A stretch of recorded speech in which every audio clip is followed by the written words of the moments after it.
del Padre, del Hijo y del Espíritu Santo. Amén. Queridos hermanos, continuamos nuestra explicación de la historia sagrada, apoyándonos en el librito maravilloso de San Juan Bosco, Historia Sagrada, séptima época, capítulo 6. Ahora vamos a ver la parábola del Hijo Pródigo, y si tenemos tiempo veremos también las 10 vírgenes y el rico Epulón. En el capítulo 15 de San Lucas, nos habla de esta parábola del Hijo Pródigo. San Lucas 15, 11. El Salvador, para demostrar la suma benignidad con que la divina misericordia recibe a los pecadores arrepentidos, dijo la siguiente parábola, la del Hijo Pródigo. Un hombre tenía 2 hijos, y dijo el más joven de ellos al padre: Padre, dame la parte de hacienda, de herencia que me corresponde. Les dividió la hacienda, y pasados pocos días, el más joven, reuniéndolo todo, partió a una tierra lejana, y ahí disipó toda su hacienda, viviendo disolutamente, viviendo en pecados. Después de haberlo gastado todo, sobrevino una fuerte hambre en aquella tierra, y comenzó a sentir necesidad del joven. Entonces, cuando tenía dinero, pagaba la copa a todos los parásitos, tenía muchos amigos. Pero cuando hubo una crisis económica, gastó todo su patrimonio, lo gastó rápidamente porque no le había costado. Lo recibió gratis, o lo disipa fácilmente. Entonces llega una crisis grave, fue a buscar, esto lo digo yo, pero es posible, ¿no? Fue a buscar a los 10 amigos que tenía, a quien pagaba las copas y los gastos, nadie lo recibió. Buscó trabajo y no encontró. Y finalmente, y a propósito, Cristo da el ejemplo, va a buscar un trabajo totalmente indigno para un judío. Fue y se puso a servir a un ciudadano de aquella tierra, que le mandó a sus campos a apesantar puercos. Para los judíos el puerco era un animal inmundo, entonces no podían tener puercos. Entonces, degradación total y absoluta. Deseaba llenar su estómago de las algarrobas que comían los puercos, y no le era dado. Entonces el muchacho tiene tanta hambre que quiere comer comida de animales y no le da nada. Volviendo en sí, ya tocó fondo. Volviendo en sí dijo: ¿cuántos jornaleros de mi padre tienen pan en abundancia, y yo aquí me muero de hambre? Sí tocó fondo ya. Se acuerda que tiene un padre, que tiene familia, que no le faltaba nada, y él está muriendo de hambre. ¿Cuántos jornaleros en la casa de mi padre tienen pan en abundancia, y yo muero de hambre aquí? Me levantaré e iré a mi padre y le diré, va a preparar un discurso: Padre, he pecado contra el cielo y contra ti. Ya no soy digno de ser llamado hijo tuyo. Trátame como a uno de tus jornaleros, de tus trabajadores. Bueno, tiene razón, finalmente. El muchacho gastó, despilfarró todo lo que tenía. Entonces, ¿qué? Al menos va a buscar pan ahí y no morir de hambre. El discurso bien preparado, y realmente acepta su condición: ya no soy digno de ser llamado tu hijo. Y levantándose el muchacho, se vino a su padre. Cuando aún estaba lejos, vióle el padre, y compadecido, corrió a él, el papá, y se arrojó a su cuello, y le cubrió de besos, en lugar de reproches, de rechazarlo, de menospreciarlo.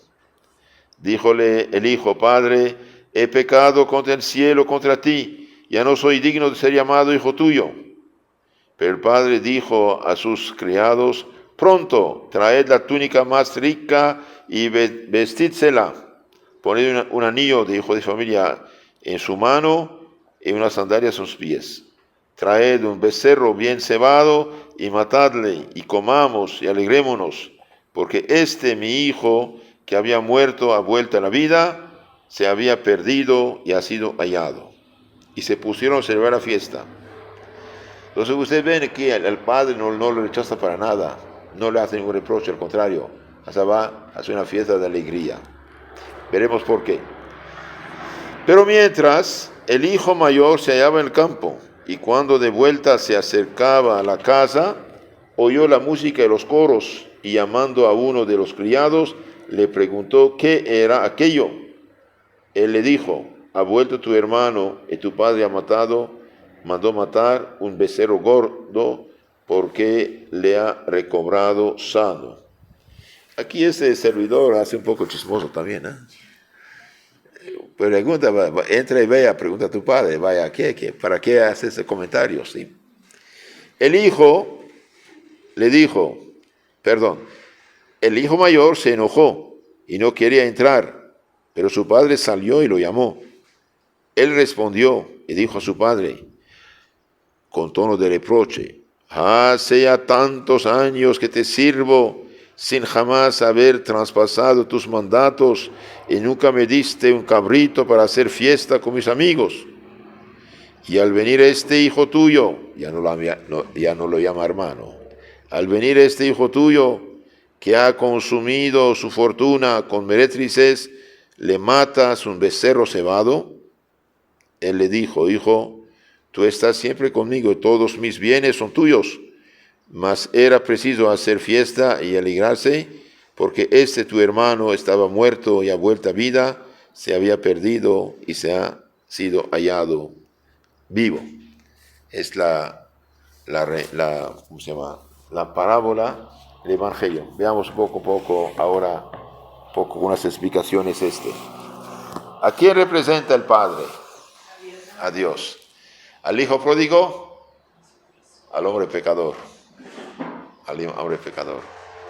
Y cuando regresa, ¿lo rechaza? No, le hace una fiesta. Estamos ante una de las parábolas más bellas de Jesús. Una de las parábolas más bellas, la grandeza del corazón de Dios, su misericordia infinita, descrita en las parábolas anteriores, se completa ahora con unos rasgos vivísimos de la acción de Dios. En la parábola tiene enorme relieve el hecho mismo de la conversión.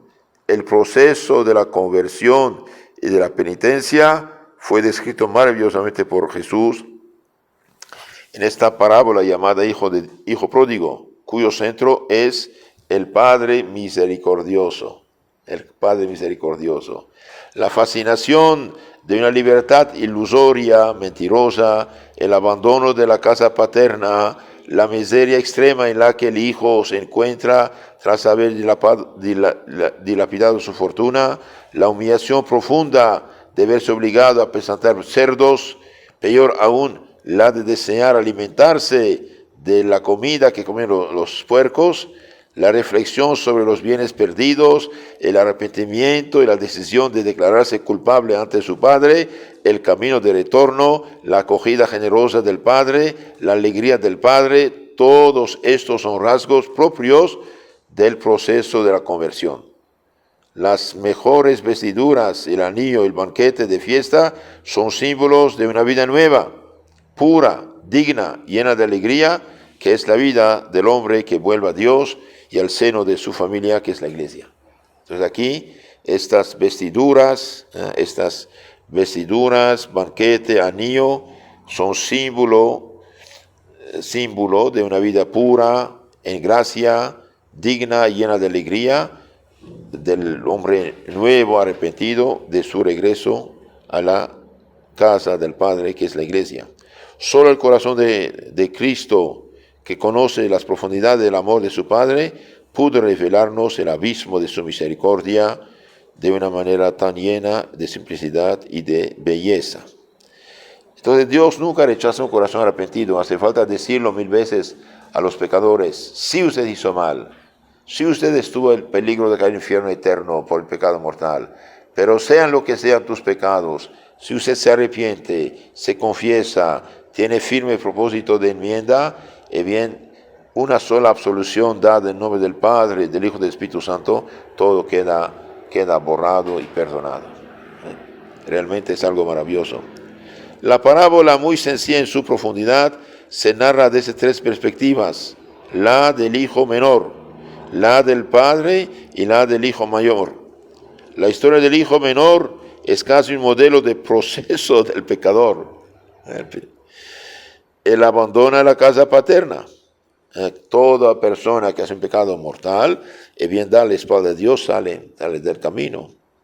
La historia del hijo menor es casi un modelo del proceso del pecador, dijimos. El abandono de la casa paterna, la marcha a un país lejano donde no puede cumplir los deberes de piedad con Dios ni con los suyos, la vida con los cerdos.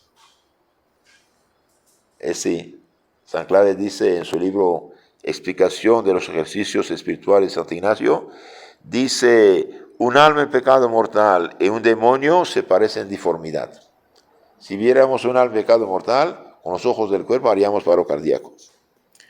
Por eso aquel hijo es en cierto sentido el hombre de todos los tiempos, comenzando por aquel que primeramente perdió la herencia de la gracia y de la justicia original, Adán. La parábola toca indirectamente toda clase de rupturas de la alianza de amor, toda pérdida de gracia, todo pecado. Pero en un momento determinado toma la decisión de la conversión. Quizás, y seguramente su padre y su madre rezaron por él, almas sudas rezaron por él.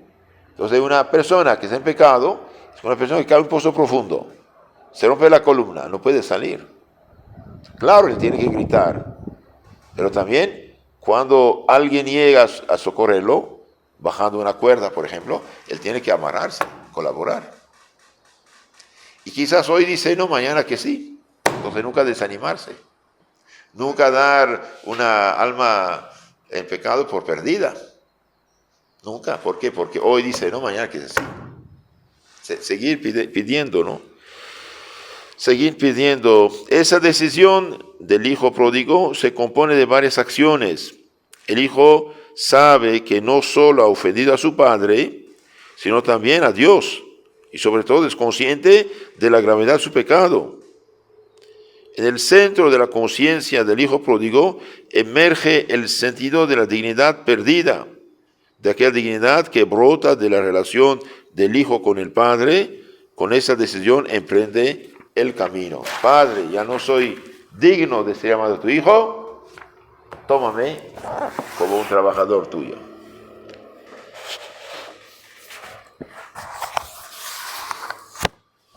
El padre hijo pródigo es fiel a su paternidad, fiel a su amor de padre, que desde siempre sentía por su hijo. No lo abandona. No lo abandona. Claro, sabe que hizo mal. Tal fidelidad se expresa en la parábola no solo con la inmediata prontitud de acogerlo cuando vuelve a casa después de haber malgastado el patrimonio, se expresa aún más plenamente con aquella alegría, con aquel júbilo tan generoso respecto al hijo arrepentido. Todavía la parábola se detiene a otro personaje, el hijo mayor. Ahí es un poco tremendo, este hijo mayor, en lugar de alegrarse, bien, reclama. El hijo mayor, que se siente ofendido por los gestos del padre, no entiende. ¿Por qué? Porque él no es padre. Solo un padre, una madre entiende, otro padre, madre, pero un hijo soltero, ¿qué va a entender del corazón de un padre, no? En el contexto histórico del ministerio público de Jesús, representa la posición de algunos judíos que se tenían por justos y pensaban que Dios estaba obligado a reconocer sus obras de justicia despreciadas y ofendidas por la conducta misericordiosa de Jesús hacia los pecadores. Entonces este hijo mayor que no está contento representa a unos judíos, los fariseos, saduceos, que se hacían pasar por justos y censuraban a Jesús, porque come con los pecadores, porque sale con ellos. Y Jesús dije, pero son ellos quienes están del médico, no los sanos. Por eso en esa tercera escena, las quejas del hijo y las parábolas del padre ocupan casi el mismo espacio. El hombre, todo hombre es también este hermano mayor. El egoísmo le hace ser celoso, le endurece el corazón, lo ciega y le hace cerrarse a los demás y a Dios. La benignidad y la misericordia del Padre lo irritan y lo enojan. La felicidad por el hermano hallado tiene para él un sabor amargo. También bajo este aspecto, él tiene necesidad de convertirse para reconciliarse. A veces hay gente que juzgan de todo. Y bien, no es correcto. No es correcto. Dejemos un niño, por ejemplo, chiquito, de 1 año, de 6 meses, de 2 años, 6 años, necesita más del cuidado de su padre y madre que el hijo de 18 años, ¿no? Entonces, imitemos más bien el corazón de este Padre misericordioso y no tengamos esta, ¿cómo se llama? Esta estrechez de espíritu del hijo mayor, ¿no? Por ejemplo, hay gente nueva a veces que llega a la iglesia, todo nuevo, tienen 1000 dudas, 1000 preguntas, 1000 problemas. Entonces se ocupa un poco más de ellos. Hay gente que hace 40 años en la iglesia, quiere que les dé el mismo tiempo a ellos que a esta gente que acaba de llegar. No es posible. No es posible. Hace falta tener realmente misericordia y caridad. Entonces la parábola del hijo pródigo representa toda alma en pecado. Cuando uno se aleja de Dios, aunque piensa gozar la libertad, etcétera, etcétera, bien cae en una miseria profunda. ¿Y qué solución tiene? Bien que regrese, Padre, pequé contra ti, el cielo, no soy Dios, he llamado a tu hijo. Y bien el Padre dice, eres mi hijo, venga por aquí, acá te he visto con la ropa de hijo de familia, el anillo de la nobleza en tu dedo, ¿cómo se llama? Carne asada de becerro gordo matado, ¿no? Todo esto es imagen también de la Eucaristía. Nuestro Señor no solamente no rechaza al pecador, le perdona sus pecados, le da una buena ducha, le viste la ropa de la gracia y lo alimenta del cuerpo de Cristo. El que come mi cuerpo y mi sangre tiene la vida eterna. Y finalmente yo quisiera decir a todos los que hace tiempo no se confiesan, que tienen miedo a confesarse o que dicen, quizás el diablo pone en su cabeza, tus pecados son tan gordos que no hay perdón. Es mentira, siempre hay perdón. Dios nunca rechaza un corazón, sean lo que sean los pecados que ha hecho, con tal que se arrepienta hay perdón. Eso es muy importante. Es importantísimo, porque Dios sabe de qué lodo estamos hechos. Dios sabe nuestra debilidad, Dios mete todas las circunstancias. Por lo tanto, animar a la gente. Sean lo que sean los pecados que han hecho, con tal que haya arrepentimiento, hay perdón. Queridos hermanos, si quieren conocer mejor su fe católica, suscríbanse a nuestro canal Catecismo Católico Tradicional en YouTube y en Telegram. Ahí toda la doctrina de la Iglesia está explicada. Y los que pueden hacer los retiros espirituales de Santo Ignacio de Loyola, los tradicionales harían algo muy bueno, porque ahí uno medita a fondo la fe y la conversión.